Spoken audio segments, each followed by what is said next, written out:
بسم اللہ الرحمن الرحیم۔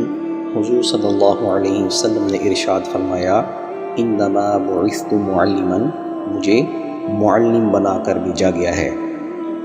تو حضور صلی اللہ علیہ وسلم نے اس حدیث مبارکہ میں در حقیقت ایک استاد کی فضیلت بیان فرمائی ہے اور اپنی ذات کے متعلق ارشاد فرمایا کہ مجھے اللہ تعالیٰ نے اس دنیا میں معلم بنا کر بھیجا ہے، استاد بنا کر بھیجا ہے۔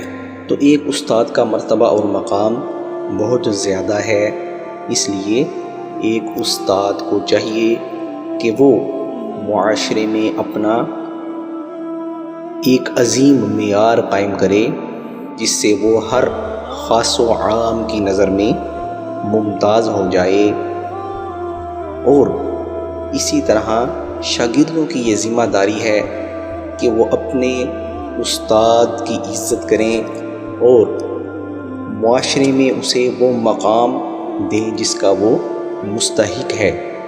حضور صلی اللہ علیہ وسلم کی ایک حدیث مبارکہ کا مفہوم ہے کہ در حقیقت ایک انسان کے 3 باب ہیں۔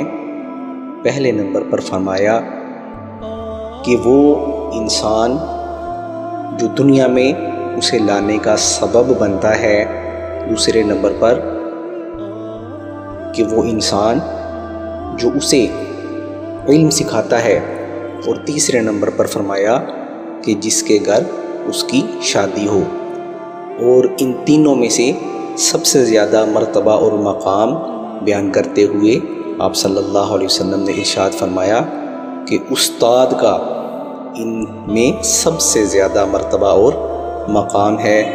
تو اللہ تبارک و تعالی سے دعا ہے کہ ہمیں ایک استاد کی عزت کرنے اور اس کا مرتبہ اور مقام سمجھنے کی توفیق عطا فرمائے، اور دین اسلام پر عمل کرنے کی توفیق عطا فرمائے۔